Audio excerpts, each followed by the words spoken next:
Welcome, folks, to the June 2022 reading for the Monterey Bay Poetry Consortium. My name is Kent Latham. I'm the coordinator for this series, recently taking over from our esteemed founder emeritus, John Lowy, and I'm filling in today as MC for our usual host, Bob Nielsen, who's away visiting family on the East Coast. So this is our 26th Zoom-based online event here in the third year of the ongoing pandemic. Prior to COVID, we met in person each month at Old Capitol Books in Old Town Monterey.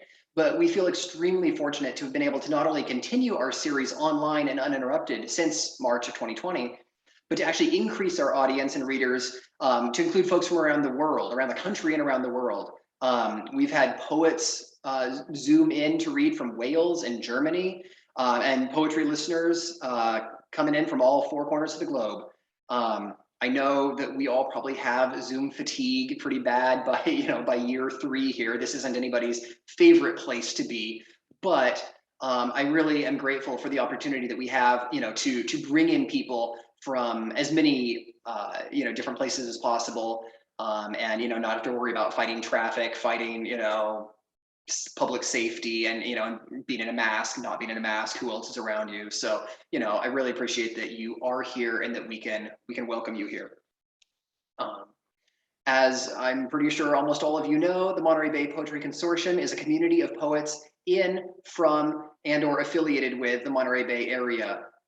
And this series is the oldest continuously running literary series in our region. We carry on the tradition established by the former local chapter of the National Writers Union, which was kind of started by John Lowy here. He founded the Poetry Consortium, as I already mentioned, and facilitated it as our dean for decades until handing the reins over to me this last spring.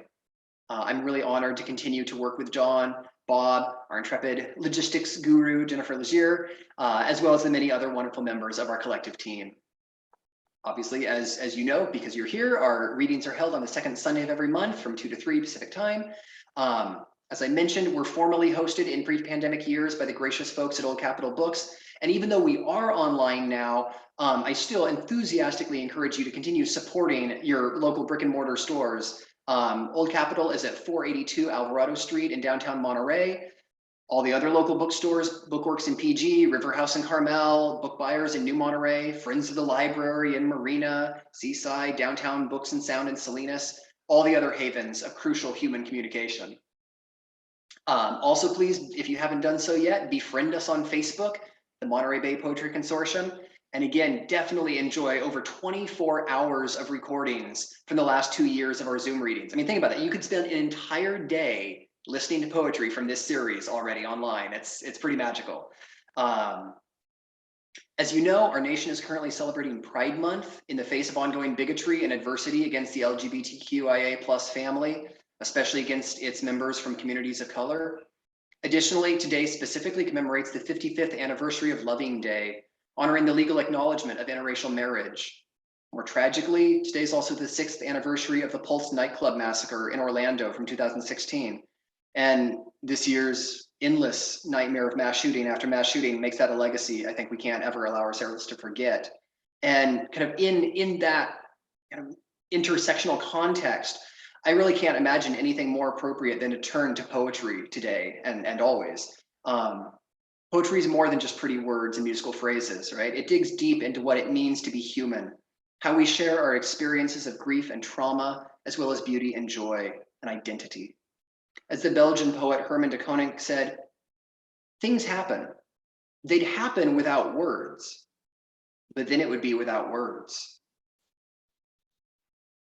So to that end, to refuse to accept silence, to speak truth and bear witness and bring us together in a celebration of our shared humanity, we're going to enjoy poetry from 2 outstanding local poets today, Nathan Osorio and Daniel Summerhill, both of whom happen, I should admit, both of whom happen to be colleagues of mine at college professors at the School of Humanities and Communication at California State University, Monterey Bay, and both of whom are reading here for the consortium for the very first time. So we're really excited to have them here.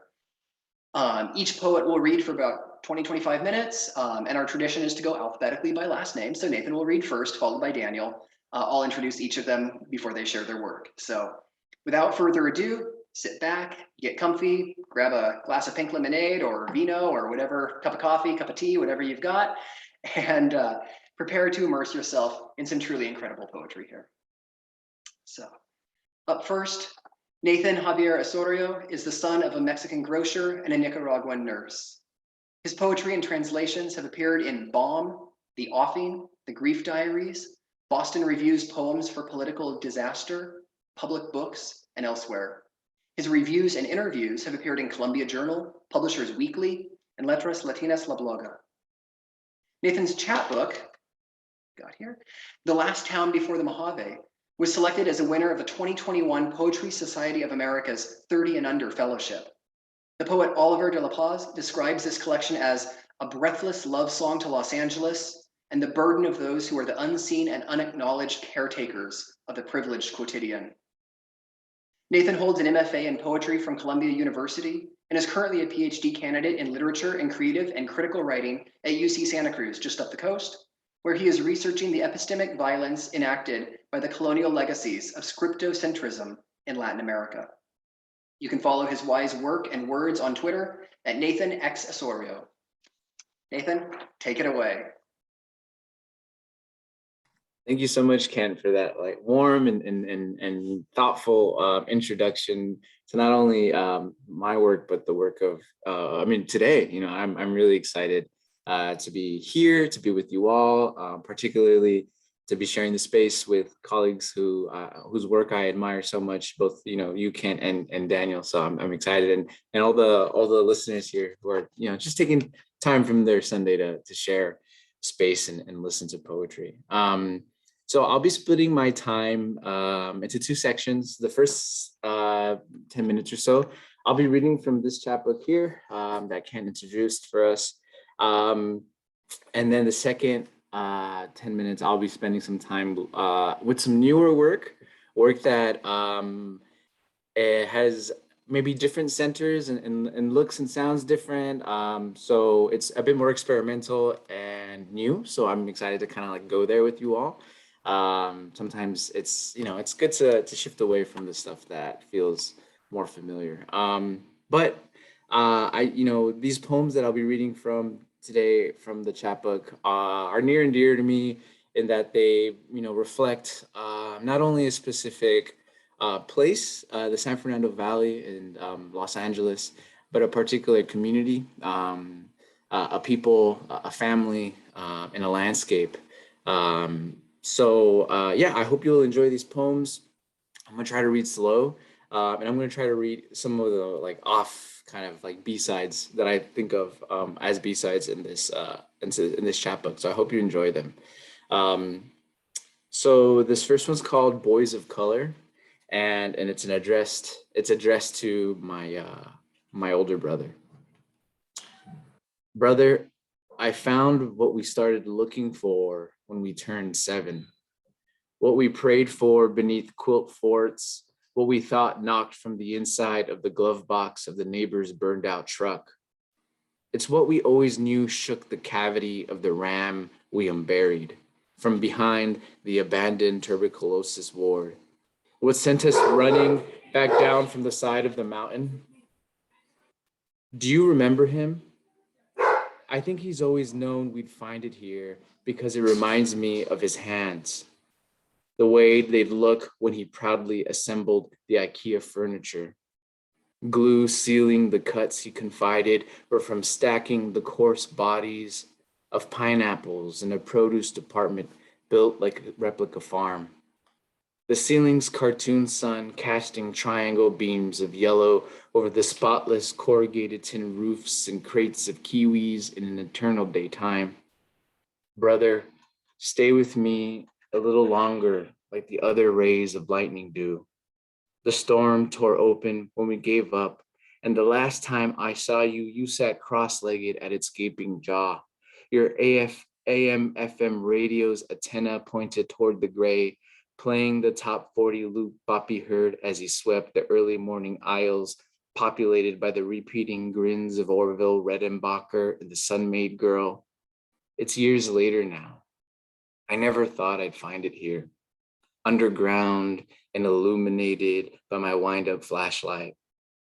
Its pale heart reverberating out from the tunnelways, its ancestral music maddening our recycled blood. I was afraid I'd turn on you, Pull out your last gulp of air to make it mine. Together, we would have been spat back into the flooding arroyo, blended into the clay by constricting snakes and human muscle. Brother, where did it all go wrong?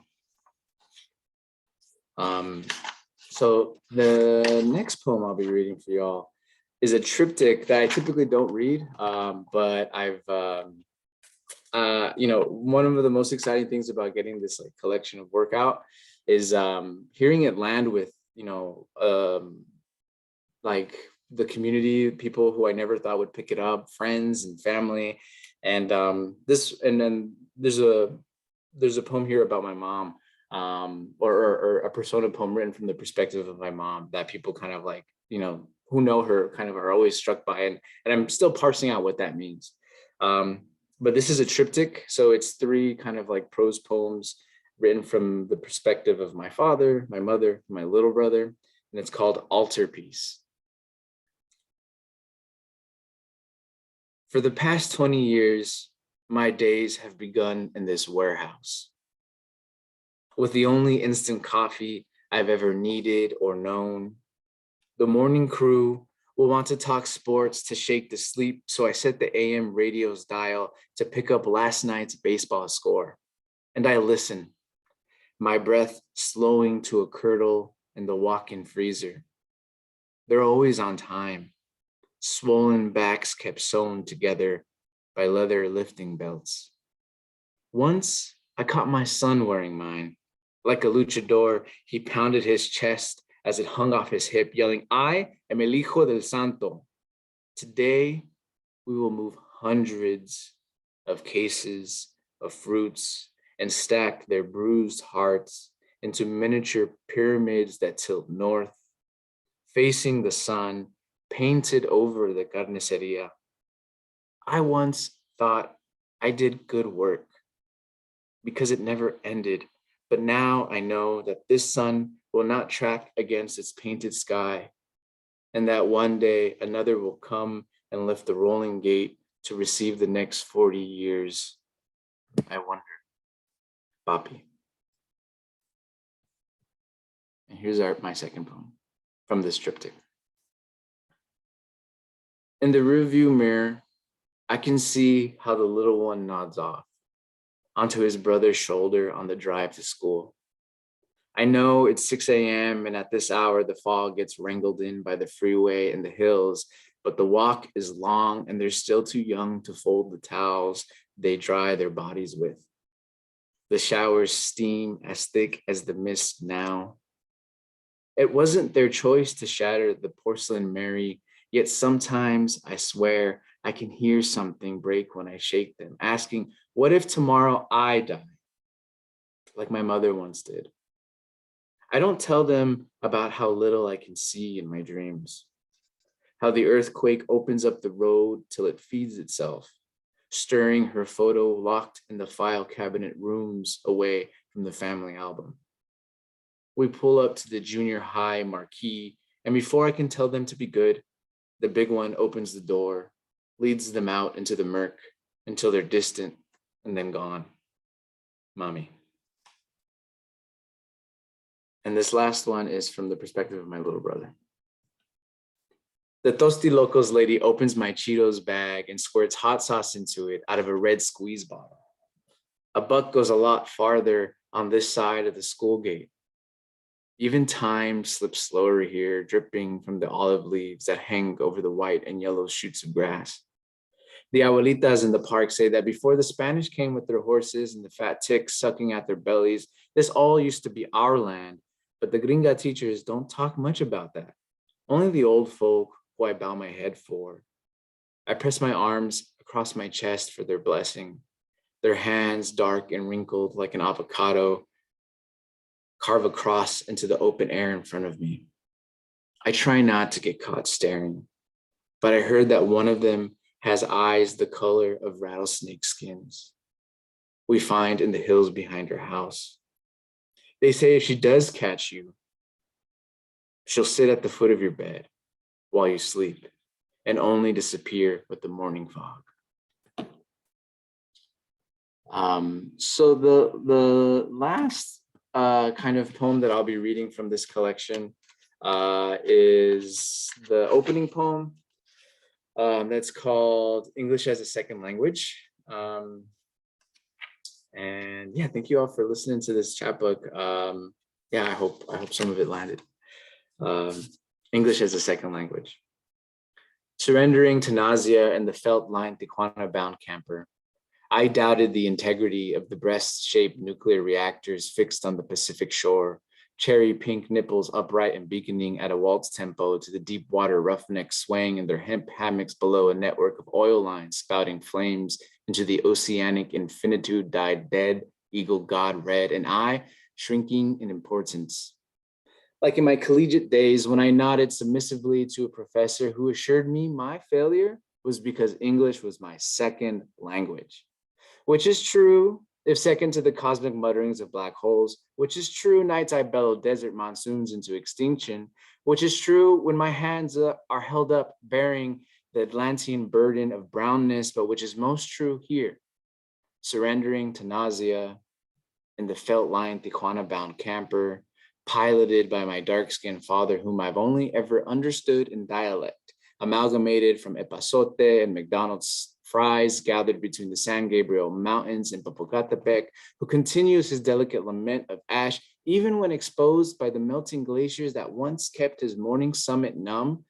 I whispered to the Exxon Mobil gas station that I too can love, enough to become a volcano and reach out so that my palm skates atop a gust of sea breeze and the invisible exhaust of topless convertibles, blonde hair pouring upward from their front seats and strangling the open air uninhibited and drunken with the riches of the West, the tall straw rippling on the hillside in unison.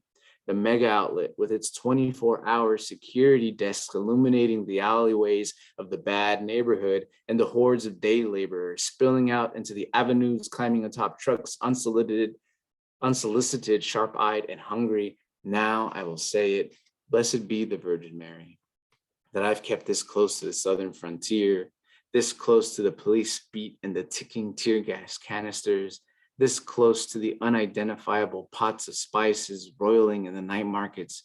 I reach out to Gloria Anzaldúa and read Borderlands till I lose sight of the swallow's nest that stipple the cliffsides and drift onto the Harbor Freeway, where in March 2006, the children of the frontier were in multitudes, curdling traffic 1,000 strong as I sat sugar buzzed and unobstructive in homeroom. And now my head rolls forward and I startle awake. The idle nuclear reactors pulsing longingly in the rearview mirror, the oil rig plume billowing tenderly in response, our roughnecks night sweat cooled by the prospect of tomorrow's new depths. It baited as progress, as self-preservation that will not include me or my pilot, or maybe even you, but whoever has and still sits in the enormous leather chair. Thank you. Thank you so much. Thank you for listening. That's so, it's, listening and kind of attention, right? It's one of the greatest acts of generosity and care we can give one another. So I love seeing your faces and thank you for listening. You can stop me at any time if I'm running long, so just let me know. All right. So I'm going to read some new stuff now. These are poems that I imagine joining The Last Town and hopefully one day kind of becoming a full-length manuscript. These poems are shift in their focus and they kind of are thinking about what I'm imagining as like the colonial wound, right? That place of loss, that place that opened up after the colonial encounter of 1492 that we all know. So, it's imagining after that happened, what was removed, what was lost, and what do we do with that ache and that loss? And how do we fill it back up? Is it an act of joy? Is it an act of searching for the language, for the words, like Kent was reminding us earlier? In order to do that, it imagines a particular place, the extraction site. That's what I'm thinking about calling it. So I'll be reading I'm also a big baseball fan. Being from Los Angeles, I'm a Dodgers fan, which might be controversial in the Bay Area and Central Coast. But so they're also working in baseball and the image of the baseball stadium as an extraction site. So I'll begin with the baseball poem, shift into some ritual poems, and then close out with a long baseball poem. So this poem is called Empty Stadiums. Remember the baseball field? How you got there so early? The crew still drinking their coffee before slowly rolling away the tarp to reveal the damp diamond. You sat there as dawn drained from the nosebleeds, illuminating for the first time how you had thinned, how you had burnt a hole into your leather belt with the red hot tip of a flathead screwdriver to feel more held in place. Some of the insomnia was eased by the highway that brought you, and by its perforated lanes appearing before so easily disappearing, by the car's rhythmic thumping as you drove over the ceramic reflectors to flirt with the iron guardrail. The red and blue sirens splashed the dashboard's hula girl until it was nowhere as voluptuous as you recalled. But do you remember the floodlights? The irony of what seems to be the problem, exposing the crack where years vanished into another's night, into the furious game of following somebody else home. Now, I'll be reading a series of short poems called Rituals for the Extraction Site. In the extraction site, I'm told of home, that it's thousands of miles away, a relic buried in another mountaintop, a strange song encoded in obsidian, a scent eradicated by invasive starlings. I'll never run my finger over its ridge, never pull the blossom of it deep into the length of me, para nunca escuchar o oler el silencio profundo de un pasado en niebla. At the bottom of this well, you can find it all, everything we have ever been looking for. It flashes open like an SOS, whimpers and a groan and a yell and a grito. Today, I'm afraid, but perhaps not forever. Perhaps things can improve once we sink to its bottom. The language is weak in the mouth of the well. In print, the margins are steel walls, a container of unpaid labor.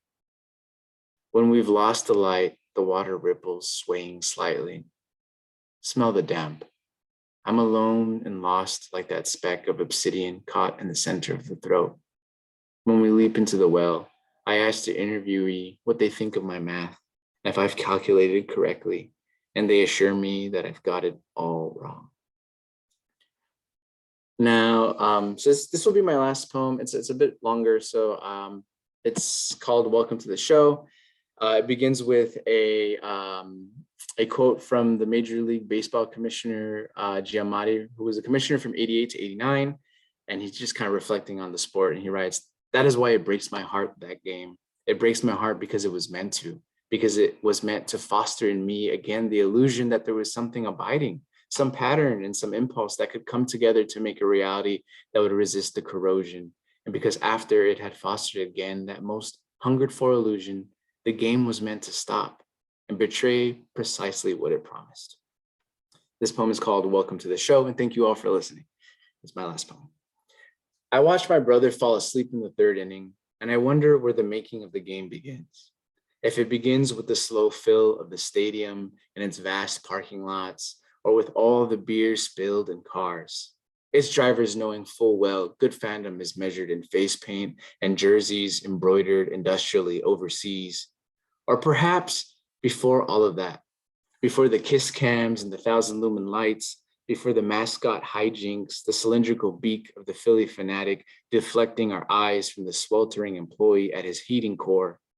Maybe it does begin within the center of the diamond, and its pasture brilliant with the dew in the quiet hours of morning, where the immigrant mother heaves the four-wheeled chalker across the Bandera Bermuda grass to become a perfect machine for precision, transforming a field of space and time into the geometry that sets the stage in motion.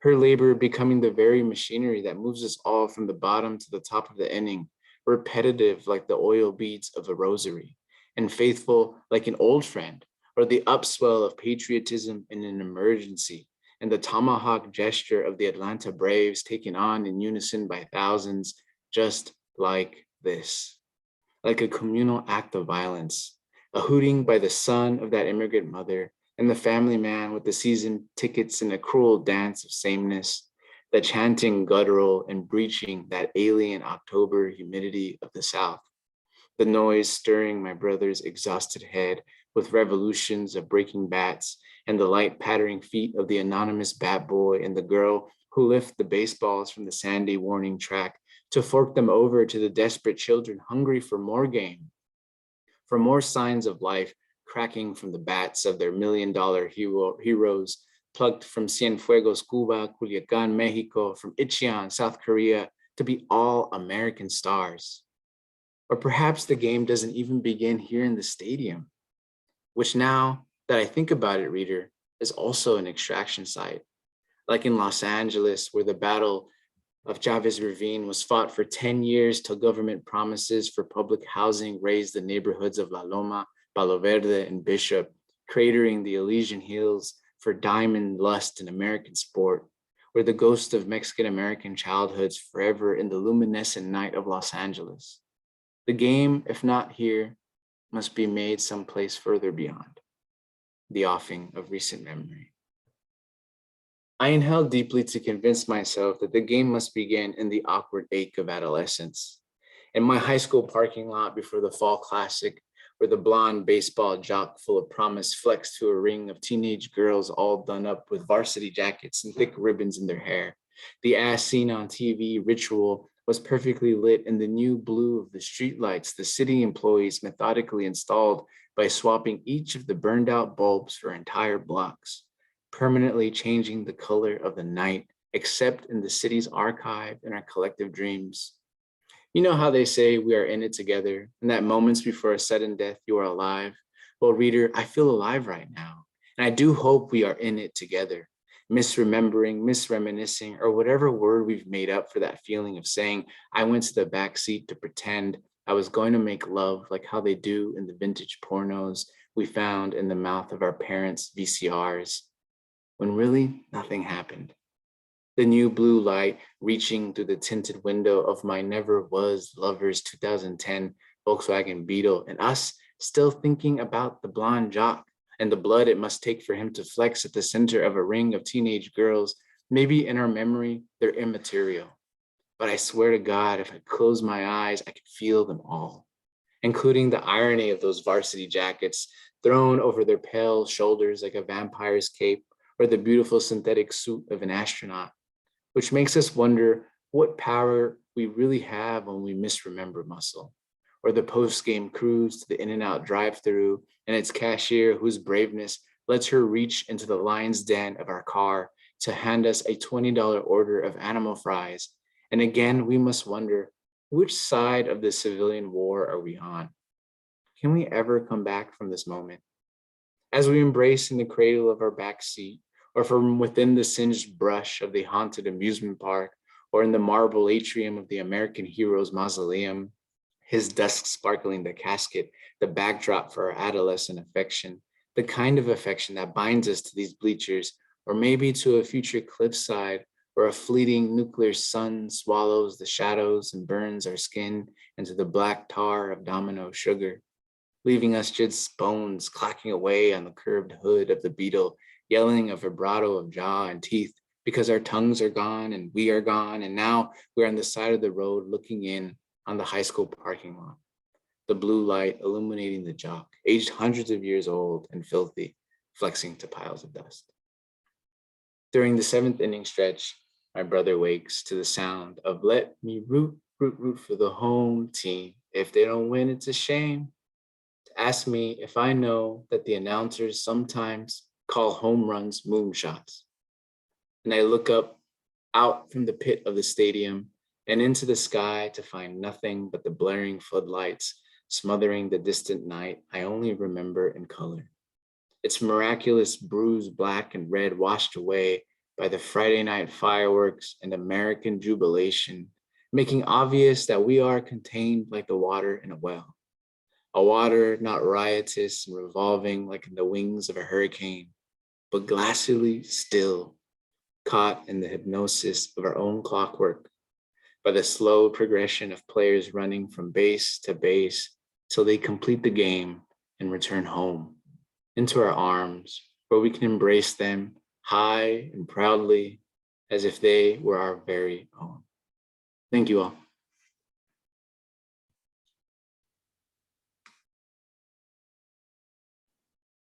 Wow, that was phenomenal. I have never been a sports fan of any kind, but like listening to people wax rhapsodic about, you know, the reality, the details, and the symbolism and the metaphor and the community building. You know, I'm like, now I want to watch these games. Like, I want to be there. I want to be in that stadium. I want to watch those, you know, watch those players. As you said, Nathan, we're in it together.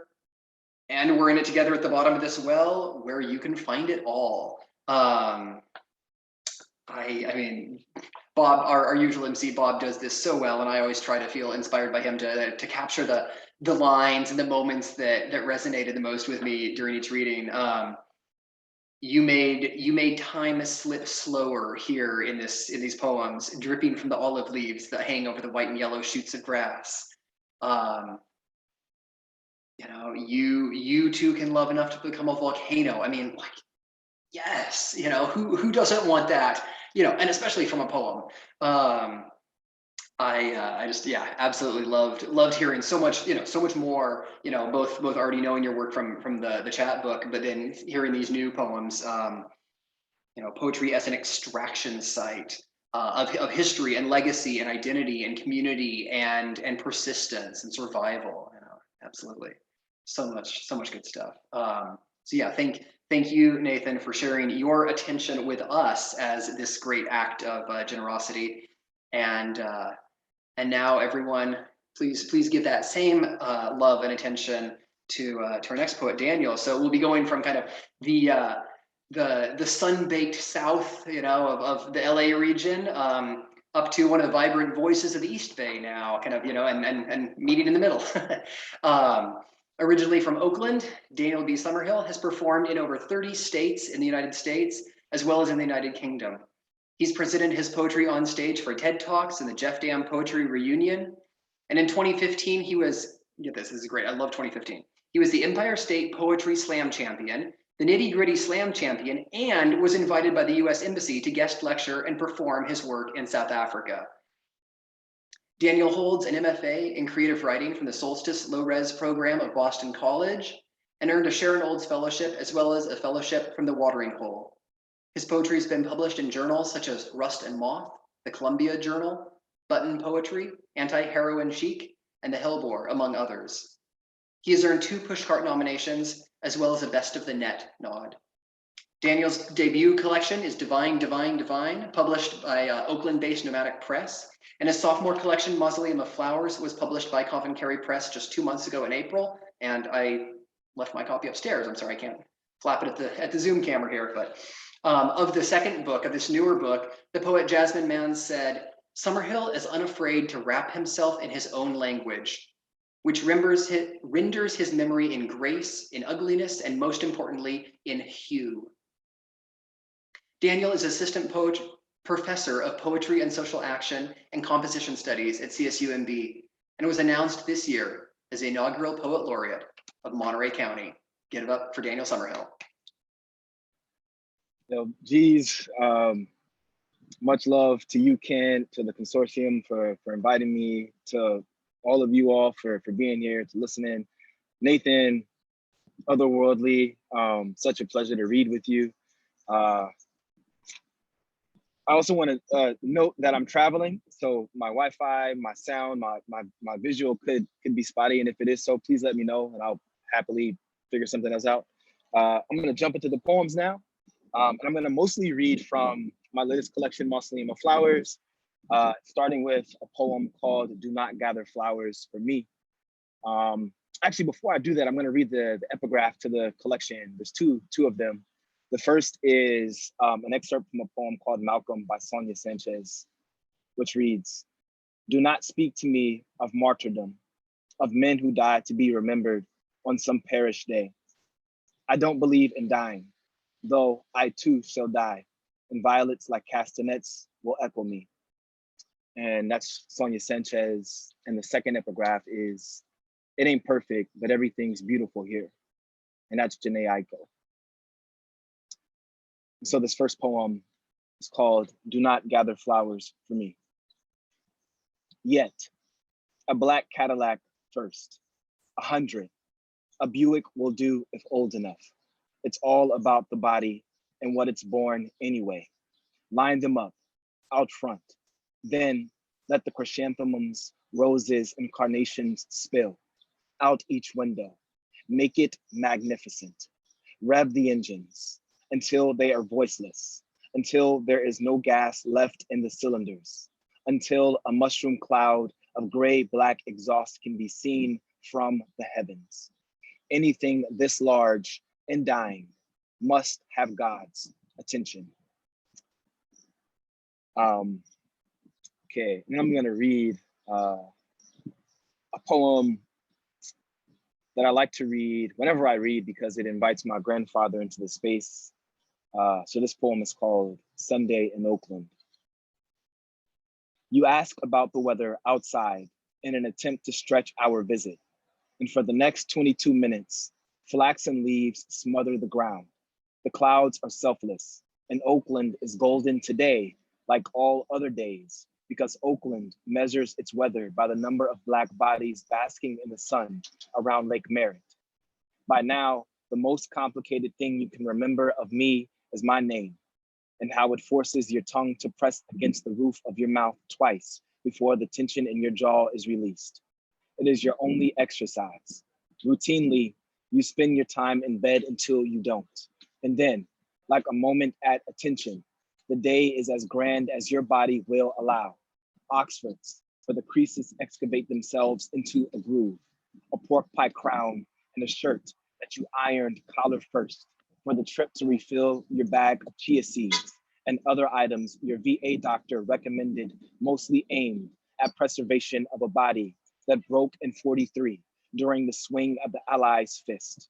Your power chair hoists a flag that isn't red, white, and blue, but is as American as Jim Crow.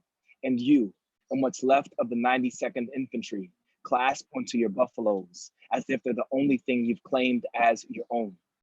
It's Sunday, and if there was a day of the week to sink into yourself, it would have to be the Lord's Day, no matter your position to God. You are no exception to this rule. You sit at the edge of a bed that is also half machine and ask me to turn the TV down before, in a swift motion, you bring your legs to rest on your mattress, their stiff landing, the last thing I hear from you, and your breathing slows, almost still. Your nasal passages soften as if rehearsing how to leave gently. And I am reminded how some stars we admire don't exist anymore. How, by the time we praise them, they've already shrapneled into God's palms. Okay, and to switch gears a little bit, and of course, talk about the enormous elephant that is COVID and the pandemic and all of that. The one poem that I wrote, kind of in response and chronicling of, COVID is this poem I'm gonna read now, and it's called Considering the Defense Production Act. And it has an epigraph. The Defense Production Act gives the president several powers to ensure that supplies for national defense are produced by US industries and distributed to places that need them. The Washington Post. Before bed, I tell my daughter I love her for the 11th time today. And her mouth yields, "Daddy, you're a builder." I take inventory of the day, reckoning the bookshelf I built next to her bed, holding each nail near the head. I consider my grandfather, his unfailing advice, and swing from the elbow once more, like he taught me. I haven't felt the effects of the Defense Production Act except through my grandmother-in-law's hands and all the other grandmother hands that still have breath. How, They've stopped manufacturing prayers briefly to manufacture face masks. How? In some cultures, mouths don't mouth, I love you. I think how we are made holy, not by our hearts, but through our hands. I press my lips together, take my fingers to her cheek, as if to say,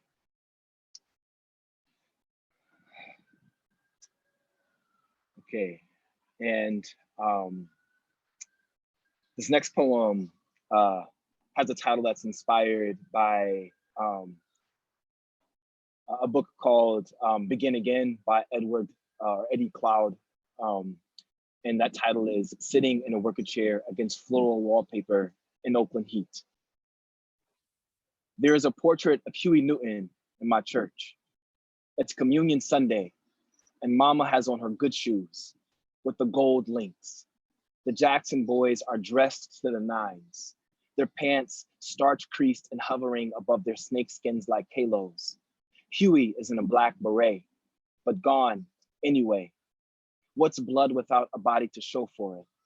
In the States, what is more righteous than a gun and a spear sitting at the left hand of God on a wicker chair in Oakland? Wicker chair out front since before COINTELPRO bludgeoned the Panthers. We've come because it's Easter and we're hungry. Inside, Marvin Gaye's falsetto seeps in like a gentle flood, and the kitchen becomes a small Soul Train line for 12 minutes instead. All these bodies bending like prayer. Black means religion is second only to dancing. The day America stormed America, I was Black and in exile for yanking a tulip from the ground. I shouldn't have, but wanted something more beautiful to die before I did. Call it civil disobedience.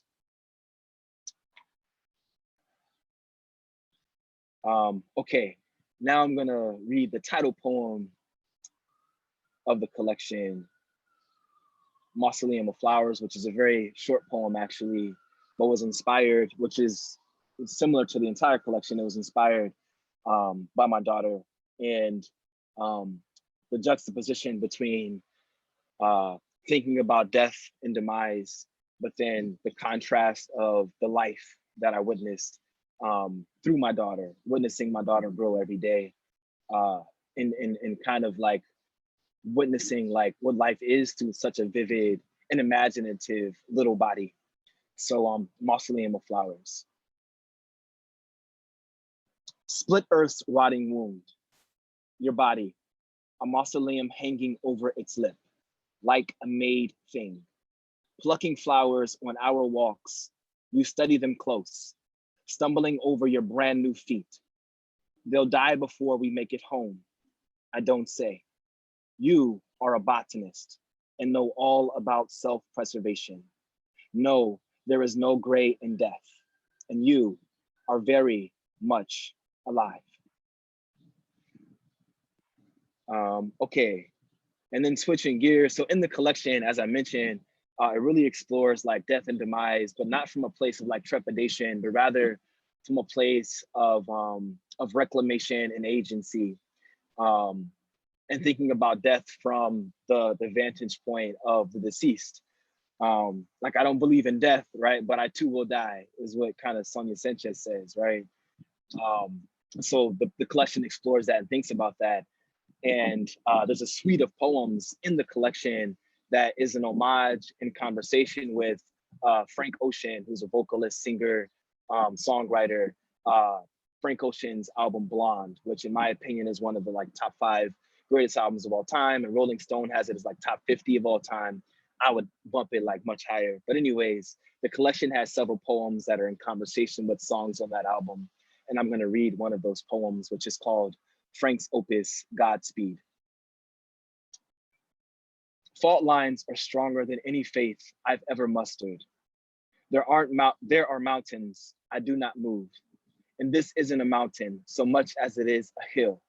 And this kind of love isn't movement so much as it is biblical destruction. Perhaps our prayers are too many and God is too few to collect them all. Perhaps an aftershock is the earth's invocation for less movement. I know my voice is no match for an earthquake, But the premise of prayer is not to watch the sky open, but to feel the ground shake beneath my feet without asking. Prayer is not asking. Prayer is not about asking. Prayer is a tremor we don't have a grand enough name for. Just two more poems. This next one actually is not a part of the collection, but thematically and also content-wise, like the poem should be a part of the collection, but it was just written too late to be a part of the collection. So now I read it when I do readings sometimes as like a bonus track or like a, like a deluxe version of the collection. And it's called All My Prayers Sound Like a Chief Keef record. And it's after Hanif Abdurraqib, who is also a poet and MacArthur genius and writer, and All My Prayers Sound Like a Chief Keef record. Near 152, the reservoir has no water. Well, amen. Where I'm from, a group of Black folks is a two-step or a funeral, a circadian rhythm, a small slaughter. 43 miles to 152, a balloon in the drafts says it must return home before the streetlights come on. A boy tells me he believes in God because his mother didn't die when she was choked to death. While peeling a pomegranate, my uncle's words, nothing good comes without hard work. I can't recall if this was before or after his body burst into a field of hydrangeas. My mother coaxing my tears into a small offering. The soil shimmers, a mausoleum of new. I don't know death, only grief. If I don't sleep, tomorrow will come anyway. I apologize. I'm not in the business of disproving miracles. If we're protesting death, it's too late. If we're looking for God, it's too soon. I apologize. Heaven has all my favorite people, and the dead don't desire justice, only ghosts. And when they leave, even their shadows got a sound to them. Praise Frank Ocean's falsetto, Moon River's second chorus dangling from the chord progression like a tiny poltergeist. Praise the ghosts that keep me suspended between here and somewhere holier. Praise the pallbearers, how the dead are responsible for preserving the dead. Praise Jimmy's cigarette tapping like Morse code. Praise No Name in the Street and all of its cousins. Praise the scaffold, praise the hand. Off Highway 1, there is a place where calla lilies run away into the ocean. The waves freestyle their arisen. In this story, the boy is a blade. I apologize. All my prayers sound like a Chief Keef record. Some I love are dead. Some I love eulogize themselves by dancing to their childhood names. Will you hold my hand while the water rises? Will you fall to your knees for prayer? And I'm gonna end my set with a poem to my mother, about my mother, that came after having a long conversation about how she had never experienced like sustained joy, and how that made me, one, very sad, and then two, like super curious about what it means to have existed on this planet for 6 decades and to have never experienced sustained joy or sustained unadulterated happiness. So this poem is called Mama, and it's about my mama. Okay, scroll, and okay. Mama knows what it's like to hold and not be held. Mama Nancy, who is not my mama, but is the oldest mama I have a name for. In this way, history is young, not because it is young, but because it goes only as far back as our stories do. And I'd like to think memory counts for something. 3 women separate her from my mama. Each of them should have been a comma. Each of them should have been a semicolon, but we know genealogy isn't forgiving that way. I'm the son of all 4, and I am told by mama that her earliest recall of joy was being handed a quarter to buy a hamburger and still having 15 cents left over to buy penny candy. This girl, a woman, a mother, who has never been to the bottom of the earth, and not that any long haul flight will buy happiness, but being awakened by the unswallowed sun over the Southern Ocean, seems like a cheat code for sustained joy. I say sustained in the sense that the sunrise is the only infinite rhythm I've seen. This isn't a poem about joy, so much as it is a poem about dying without ever knowing it. But mama, you've always stricken me as someone who champions distance over depth, or faith over long suffering. In this way, I suppose joy isn't the antonym to pain, but the antibody. It is 1998, and you have just given me a pink food stamp, enough to buy a zebra cake, Kool-Aid jammer, and 3 packs of Now and Laters. The walk to the corner store, my faith. The slow skip back home, small joy. Here, my perception of small is grand enough to get me through the immensity of summer. How my mother summoned enough jubilance to share with me its blood. It is 2018, and I think of my trip to South Africa as a metaphor for food stamps. The flight, my faith. The flight, my joy. What I don't deserve, not considered here. The miles between me and the earth, stretched faith, carrying me back home. I search out my window for land, but find nothing green, just blue. Plenty blue to feel small enough to remember my small mama with outstretched hands, waiting for a quarter, for joy, a girl, a woman. Dear mama, your water will come, and the sun will brass knuckle its way out of the ocean with enough triumph to make you feel golden. The ocean is the only constant here. It delivers us all. I'd imagine it'll deliver you too. If not you, your body. If not your joy, your pain. It will carry it in its mouth back to shore like a flood. Thank you, thank you, thank you.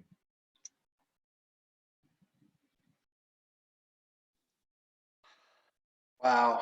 Um, I never actually envy Bob, our MC, because, it's like, how do you say anything after readings like these? How do you like, well, let's sum that up with a few pithy words? Like, no, you've said all the words that we need to hear.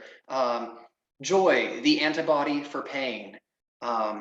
As Nathan noted in the chat, the idea of like poetry itself, like this living in poetry is not the business of disproving miracles, right? Like we're not in that bit. Like we're in the business of finding it. I loved all of the different ways that you wrestled with, like, what is holy, what is a power over any of this. The idea that anything this large and dying must have God's attention, but maybe our prayers are too many and God is too few to collect them all. But that we're made holy by our hearts, our minds, our hands, our words, and I think this is exactly, I don't think anyone here would disagree that you have made all of this more holy and more healing. I absolutely love that. Again, we don't screen these readings before they're given, right? Like we don't know what poems are going to be shared with us every month. And the idea that Nathan and Daniel, you both brought, I think, every possible generation of family into the reading. I mean, we had grandparents, parents, siblings, children. Like, I mean, the whole family is here, right? Like, in being a grandchild as well. Like, you get the whole generations. I love it. Just such great stuff. Thank you both again so very much. I hope I speak on behalf of the whole audience by saying that even though this was your first reading with us for the consortium, I very much hope it won't be the last. We will look forward to getting you back in in a year or two, however we get the schedule worked out. And again, thank you to everybody else for joining us today. Please be sure to tune in again for next month's reading on Sunday, July 10th at 2 p.m. We'll be featuring the talents of returning poet Carolyn Bridget Flynn and one of another new feature, Diane Frank from the Bay Area. So really gonna be an awesome, wonderful, another marvelous afternoon of poetry. Again, if you haven't done so, I know most of you have, but befriend us on Facebook, watch our YouTube channel, both at the Monterey Bay Poetry Consortium. And if you have any specific questions, I will put my email in the chat here for anybody who doesn't have it yet and wants it. feel free to reach out to me, reach out to Jennifer Legier as well. Any of us at the consortium, or through the Facebook page, we will keep you all in the loop and on the list. And again, thank you so much, everybody. Have a safe, comfortable, supportive rest of your weekend, rest of your month here, and we will look forward to seeing you back in July.